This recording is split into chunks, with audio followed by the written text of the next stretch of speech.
Paz de Cristo, meus irmãos. Hoje vamos trazer mais aí, uma parte do nosso estudo sobre o Apocalipse, tá?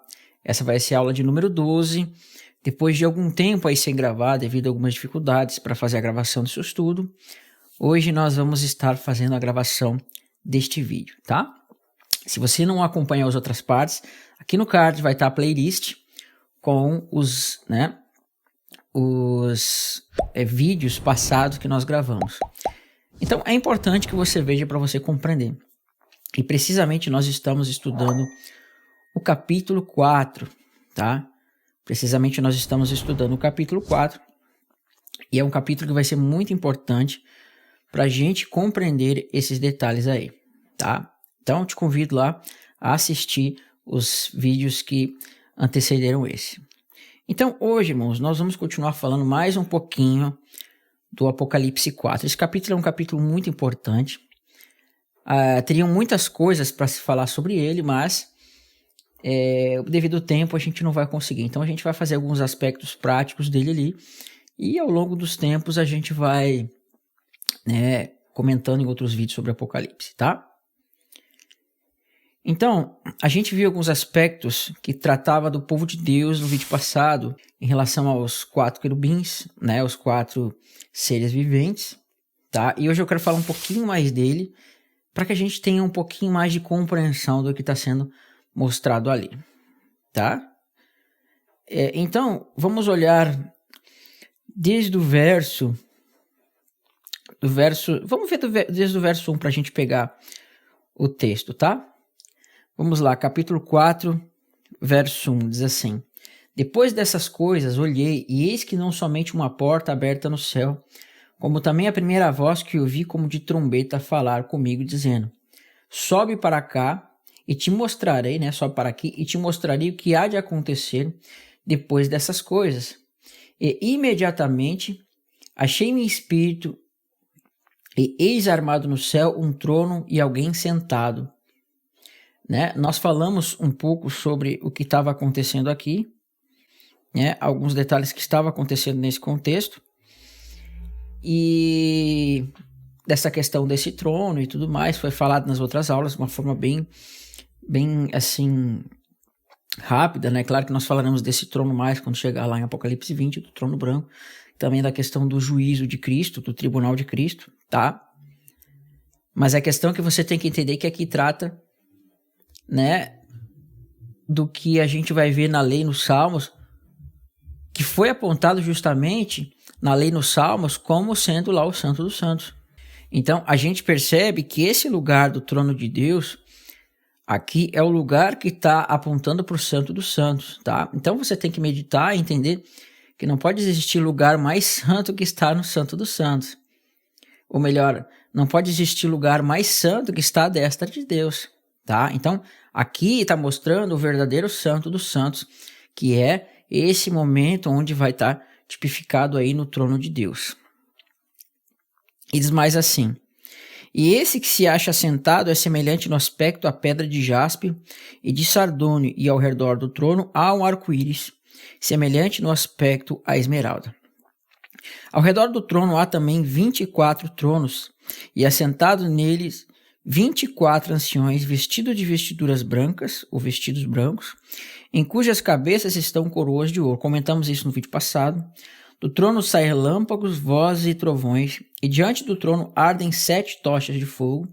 Também foi falado dessa questão aqui, que nós vimos aqui, que isso aqui era uma referência ao quê?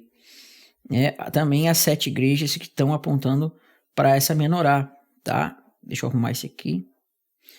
Essas tochas de fogo, essas questões aqui, e os 7 espíritos, a gente viu lá que está apontado também para as 7 igrejas, tá? Estamos só recapitulando.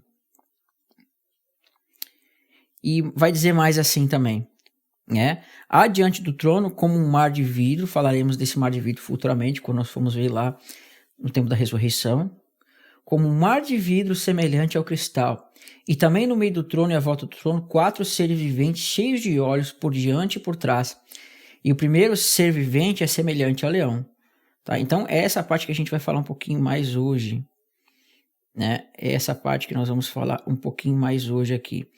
Nós vamos ver essa expressão leão, né? O segundo é semelhante a novilho, tá?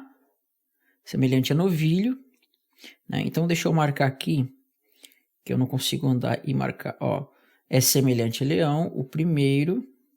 O segundo é semelhante a novilho. O terceiro é como o homem. E o quarto como uma águia, tá? Quando está voando, e os 4 seres viventes, tendo cada um deles, respectivamente, 6 asas, estão cheios de olhos ao redor, por dentro, e não tem descanso, nem de dia nem de noite, proclamando: Santo, Santo, Santo é o Senhor Deus, Todo-Poderoso, aquele que é, que era e que há de vir. E quando esses seres viventes derem glória, honra e ações de graças, né? Ao que se assenta sentado no trono e ao que vive pelos séculos dos séculos, os 24 anciões prostrar-se-ão diante daquele que se encontra sentado no trono e adorarão o que vive pelos séculos dos séculos e depositarão suas coroas diante do trono, proclamando: Tu és digno, Senhor e Deus nosso, de receber a glória, a honra e o poder, porque todas as coisas tu criaste, sim, por causa da tua vontade vieram a existir e foram criadas. Amém? Então, aqui nós temos algumas coisas muito importantes, tá, irmãos? Nós vamos finalizar aqui o capítulo 4 para a gente poder entrar no capítulo 5. Mas existem alguns aspectos muito interessantes. Nós vimos ali nos 4 seres viventes que esses 4 seres viventes, a primeira coisa que nós temos que entender é que eles vão estar se manifestando aqui. Por quê? Por que vai haver uma manifestação desses 4 seres viventes? Porque Deus está querendo fazer uma ligação lá com o profeta Ezequiel. E se você não leu o profeta Ezequiel do capítulo 1, 2, 3, né, a gente percebe que esses animais, esses seres viventes, esses querubins, como você preferir, eles vão estar presentes lá naquela visão, tá? Não tem como a gente tratar aqui dessa visão de Ezequiel, mas você vai ver que está aparecendo lá. E era um contexto onde Deus ele ia, né, falar com aqueles servos, aqueles homens que estavam em cativeiro, né? Então, nesse contexto vai se manifestar o profeta Ezequiel, e nesse contexto vai aparecer esses 4 seres viventes. Deus vai dar uma mensagem para Ezequiel, e ele vai levar essa mensagem para aqueles que estão cativos na Babilônia. Então, veja, lá em Ezequiel vai aparecer Babilônia também, e Apocalipse também vai aparecer Babilônia. Então, Deus se utiliza desses 4 seres viventes aqui, que estão apontando lá em Ezequiel, para que você olhe o capítulo, né, os contextos de Ezequiel, do contexto daqueles que estão cativos na Babilônia, e quando você olha aqui esses 4 seres viventes, que são os querubins de Ezequiel, você vai perceber que Deus quis mostrar que aquilo que estava aparecendo lá em Ezequiel vai tornar a acontecer aqui em Apocalipse. E o contexto tratava daqueles que estavam em cativos em Babilônia, tá? Então, por isso que em Apocalipse nós vamos ver que vai ter um determinado momento onde ele vai falar contra a Babilônia. Se você não viu o vídeo das 70 semanas, eu aconselho que você veja. No card aqui vai estar este vídeo das 70 semanas. Olha lá, vai trazer muito acréscimo para você. Mas, você veja, aqui há uma mensagem para aqueles que estão na Babilônia. E aí Deus vai dizer assim, lá em Apocalipse 18, se eu não me engano: sai dela, povo meu, ou seja, sai de Babilônia, para que não sejais cúmplices dos seus pecados. Porque Deus ele vai trazer um castigo para a Babilônia. Né? Então, os querubins aqui estão fazendo essa ligação de contexto. Tá? Então, você tem que olhar lá em Ezequiel 1, 2 e 3 e alguns outros capítulos que eu acabei não anotando. E aí vocês vão ver que eles vão aparecer lá, vai aparecer um firmamento em cima de Ezequiel, e vai aparecer umas rodas cheias de olhos também, né? E aquelas rodas, elas vão estar com o Espírito de Deus sobre elas, e aonde o Espírito de Deus impelia-as para que elas fossem, elas iriam juntamente com os querubins, né? Até tem uma tradução errada que diz que o Espírito dos querubins estava nas rodas, mas na verdade não é assim que está o texto. O texto está dizendo que o Espírito de vida estava sobre as rodas, né? E aí eles traduziram o Espírito de vida por Espírito dos seres viventes. Então tá bem errada essa tradução, né? Até fiz uma separação de traduções para mostrar. Mas não é o caso aqui. né? Então, aonde o Espírito Santo, o Espírito de vida impelia para que aquelas rodas fossem, os querubins iriam e as rodas também iriam, tá? Mas não vem aqui o caso do que quer dizer aquelas rodas de Ezequiel aqui agora. Tanto que tem muita gente aí que está querendo achar até disco voador nas rodas de Ezequiel lá, né? O que é um absurdo. Amém? Mas eu quero falar um pouco aqui do que significa aquele leão, aquele novilho e aquele homem. Né? Se eu não me engano, o irmão Pedro, ele gravou um vídeo sobre esse assunto, tá? Só que eu não lembro que vídeo que é. Ele gravou um vídeo lá no, acho que é o Antiquerubim, é o nome do estudo do vídeo. Então, o primeiro animal que nós vamos ver ali que vai aparecer, a primeira referência que vai aparecer é a face do querubim, que era justamente o quê? O leão. Por que Deus escolheu um leão? Por que Deus escolheu um novilho? Por que Deus escolheu um homem e uma águia? Isso aqui é muito significativo, tá? Isso aqui é muito significativo para nós. Porque tem aspectos proféticos aqui. Deus está querendo chamar contextos que aconteceram nas profecias. E um dos primeiros contextos que nós vamos ver aqui, justamente ele vai estar onde? Onde vai tratar do leão. E quando a gente olha em Gênesis 49, né? Quando a gente olha em Gênesis 49, tá chovendo aqui, tá, irmãos? Vai dar um barulhinho de chuva, mas eu acho que não vai atrapalhar. Depois eu vou tentar tirar na edição, que eu não sei se eu vou conseguir. Então, Gênesis 49, do verso 8 até o verso 11, vai dizer assim, olha que tremendo, né? Aqui ele vai dar uma revelação de profecias e de coisas futuras que falaria das 12 tribos, e quando ele vai falar de Judá, ele vai mostrar uma coisa muito tremenda que vai dizer assim, verso 8, Judá, os teus irmãos te louvam, né? Os teus irmãos te louvam. Olha só, daqui vem a expressão Judá, tá? Louva, Yehudá, louvador. E a tua mão estará sobre a serviço dos teus inimigos.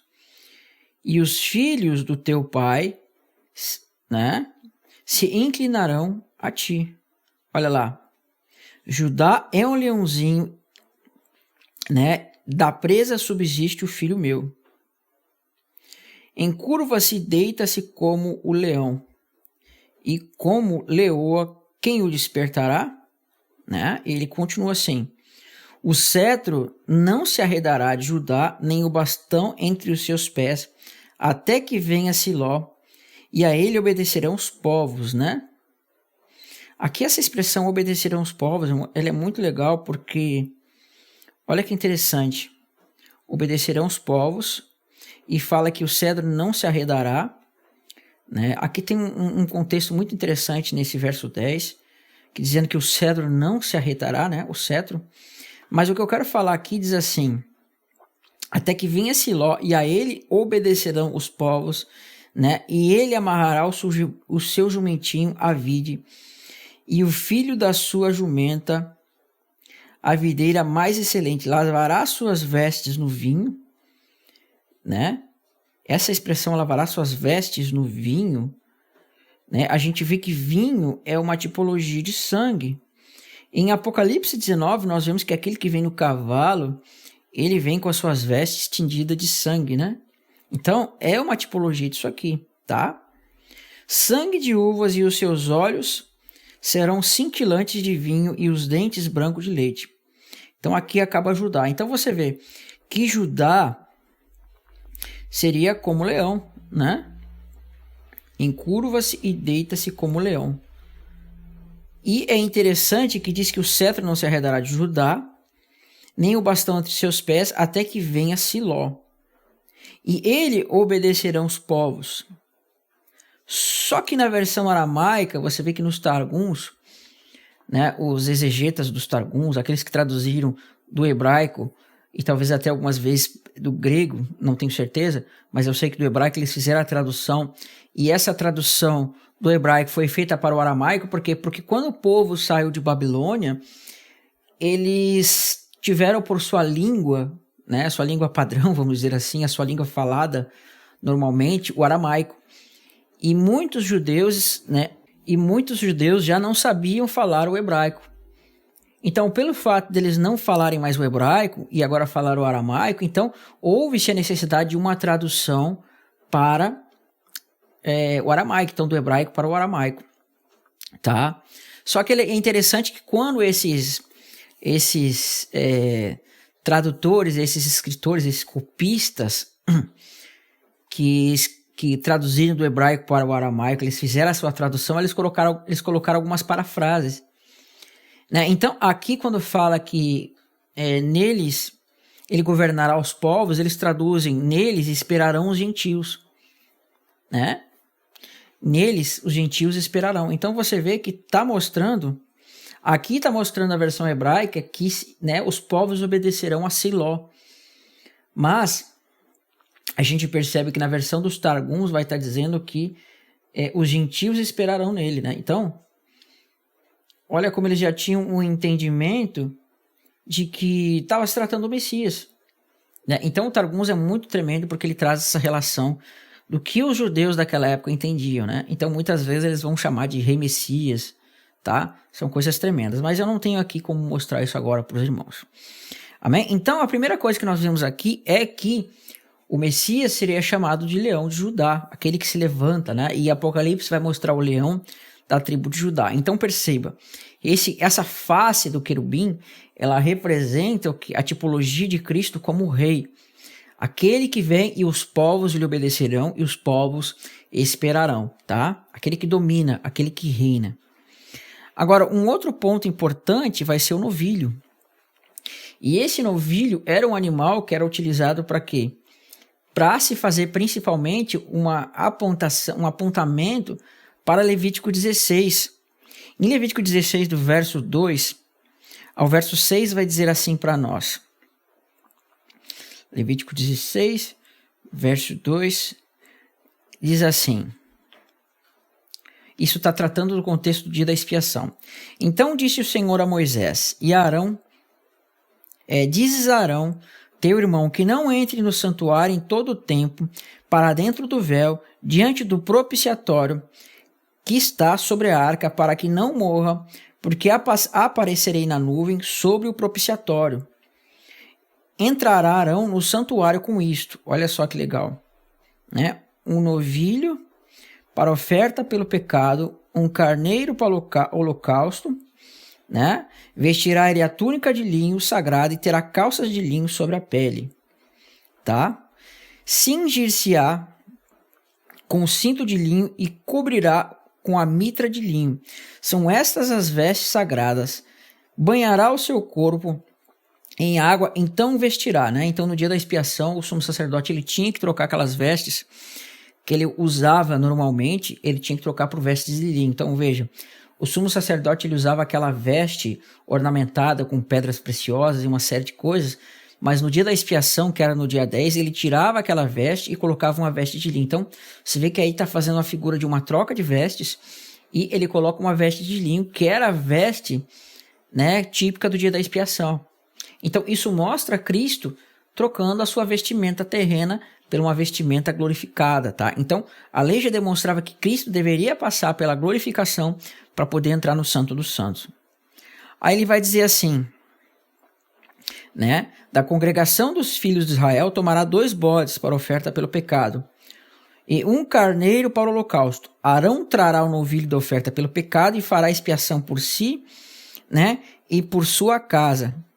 Então, olha que interessante aqui, tá? Não tem como ler todo o contexto, mas esse aqui é o verso mais importante que vai tratar do novilho, né? Então tá aqui, Arão trará o novilho da sua oferta pelo pecado e fará expiação por si e por sua casa. Amém? Então, Cristo está tipificado aqui em Arão, só que a gente tem que entender que Cristo não tinha pecado. O sumo sacerdote, né, segundo a ordem de Arão, ele tinha que fazer um sacrifício do novilho por si mesmo e por sua casa. Mas a gente tem que entender que Cristo, irmãos, Cristo ele não precisava fazer sacrifício por ele mesmo. Contudo, no corpo dele estava tipificado o quê? Estava tipificada a igreja. Então, quando diz que Arão fazia o sacrifício por si mesmo, é que Deus estava mostrando que Cristo haveria de fazer um sacrifício pelo seu corpo, né? Aqueles que se chegariam a Cristo, agora através de Cristo, receberiam o sacrifício. Então estava demonstrando que o seu corpo, não que Cristo tivesse pecado, mas demonstrava que havia um corpo, né, onde nesse corpo teria pecado, mas que estava tipificando a igreja. Cristo não tinha pecado, mas naquele corpo dele apresentava o quê? Uma tipologia da igreja. Então essa tipologia demonstrava um pecado. Né? Então você vê que aqui ele fazia expiação por sua casa e fazia expiação por si mesmo. Então, quando trata de sua casa, vai tratar do que? Dos seus filhos, da sua esposa, de uma série de coisas. Então, olha que interessante. O animal que era utilizado nesse contexto, para que ele pudesse entrar no Santo dos Santos, era um novilho. Então, o novilho aqui está demonstrando que era o animal que se fazia a expiação para que o sumo sacerdote adentrasse no Santo dos Santos. Tá? Era um dos animais. Então, Cristo ele é um cordeiro, né? Mas Cristo também é um novilho. E Cristo também vai ser tipificado num bode no dia da expiação. Portanto, são aspectos de coisas diferentes em relação a Cristo. Né? A gente percebe que o novilho é aquele que vai dar o direito dele entrar no Santo dos Santos. O bode ele vai servir, se não me engano, para fazer expiação pelo tabernáculo. E o cordeiro para fazer expiação pelo povo. Tá? Então, são elementos diferentes que tratam do mesmo sacrifício, mas tipificado em animais diferentes. Então, esse é o aspecto do novilho aqui. Tá? Então, quando nós vemos lá que trata do novilho naquela face daquele querubim, é para demonstrar Cristo como novilho. Né? E o terceiro querubim, a terceira face, é o homem. Né? O homem a gente não precisa nem falar muito, porque nós já sabemos. Mas a questão é que o Filho de Deus, deveria se fazer homem para o quê? Para que pudesse vencer a morte. No Salmo 8 diz assim, né? Que é o homem para que dele te lembre, é o filho do homem para que o visite. Aí diz assim, por um pouco fizeste menor do que os anjos. E aí o escritor de Hebreus vai demonstrar que ele foi feito por um pouco de tempo menor que os anjos.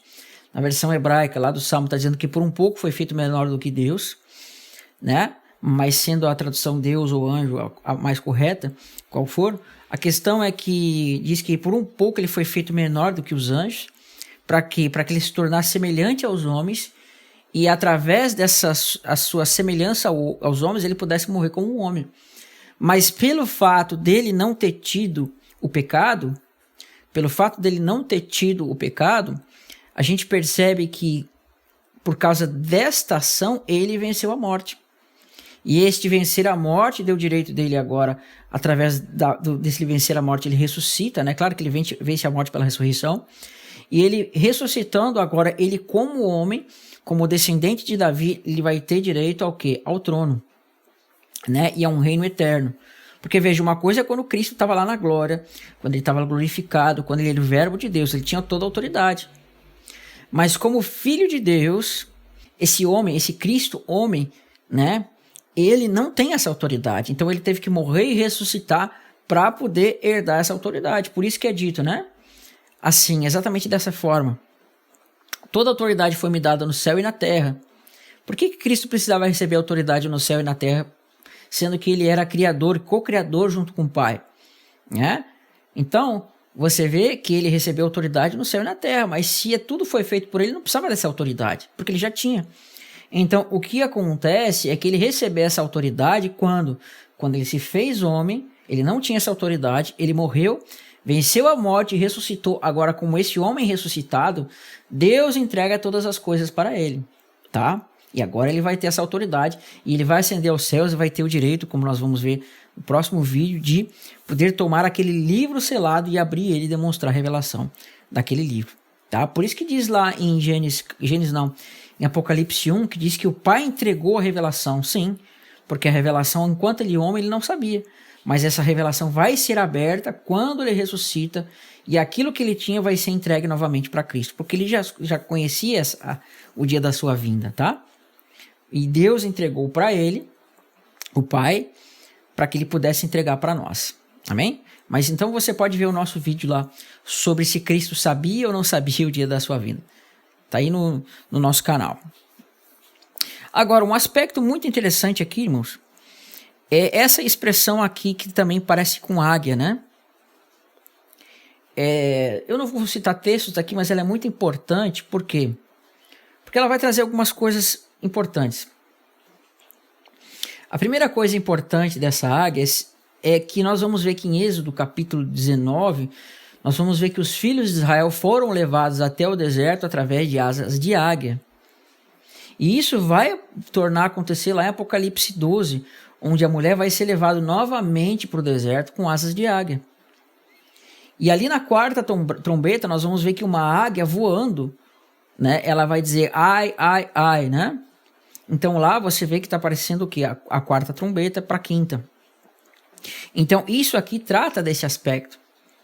E outro aspecto interessante é que quando você olhar para os 4 cavaleiros, para os 4 selos, a gente vai ver que cada selo vai ser aberto por um ser vivente, os 4 primeiros selos. E justamente no selo do cavalo verde, que foi traduzido para o cavalo amarelo, é justamente o selo do 4º querubim, aonde vai estar aquele querubim com a face da águia, né? E é justamente ele está apontando para mortes. E a gente vê que aquela águia, aquelas asas de águia, está levando a mulher para o deserto, tá? Então tem uma ligação. Então essa parte da águia nós estudaremos mais quando formos estudar lá Apocalipse 12, Apocalipse 13 e também alguma coisa das trombetas, tá? Então esses aqui são aspectos importantes desses 4 querubins, tá? Eu acho que o que eu tinha para passar deste capítulo tem muito mais coisas. Por exemplo, nós vamos tratar sobre aquele rio, aquele mar de vidro, nós vamos tratar mais para frente, sobre o trono e outras coisas, trataremos em outras aulas mais para frente. Mas o aspecto mais importante desses querubins aqui, eu penso que era a gente entender essa parte, tá bom? Eu vou finalizar esse vídeo aqui, nós vimos essa parte de Apocalipse, na próxima aula nós entraremos aí em Apocalipse 5 e começaremos a tratar também dos selos, tá bom? Deus abençoe e fiquem na paz de Cristo e não se esqueça de se inscrever no canal. Aproveitando que você viu esse vídeo, entra no nosso site www.canalreinodedeus.com e se inscreve lá para você ter as últimas informações sobre muitos assuntos.